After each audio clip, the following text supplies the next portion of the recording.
تجلیل عاشقانه روز عاشق‌ها توسط آریانا سعید و اسیب سعید و تحفه عجیب و دور از تصور اسیب سعید برای آریانا و تصاویر کاملا تازه و جدید آریانا سعید و اسیب.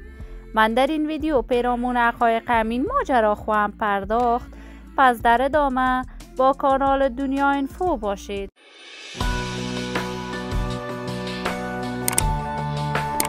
سلام، شما را خوش آمدید میگم به یکی دیگر از ویدیوهای جذاب کانال دنیا اینفو.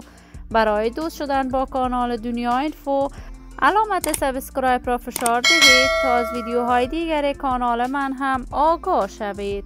آریانا سعید، ملکه دلهای افغانستان، یکی از هنرمندان خوش صدا، خوش سیما و ناماشنای کشور است که این روزها نامش در میان هنرمندان افغانستان گل کرده است.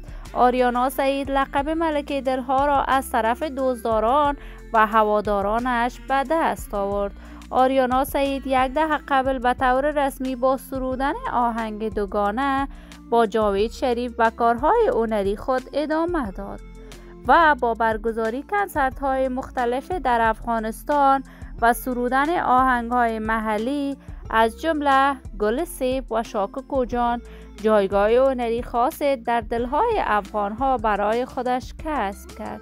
آریانا سعید در اصل تابعیت کشور انگلستان را دارد، ولی در کشور ترکیه به خاطر کارهای هنریش زندگی می کند.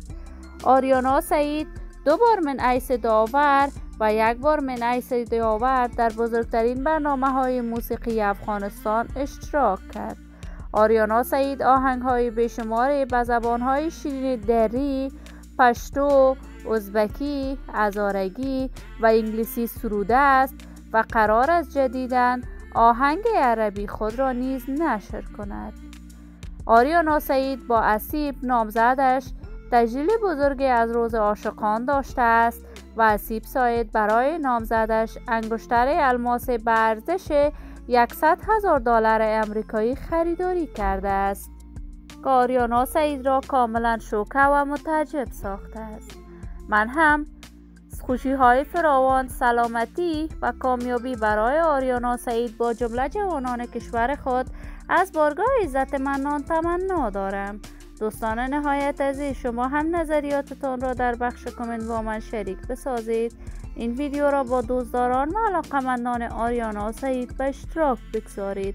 اگر تا هنوز عضو کانال من نشدید، پس برای دوست شدن با کانال دنیا اینفو علامت سابسکرایب را فشار دهید تا از ویدیوهای دیگر کانال من هم آگاه شوید.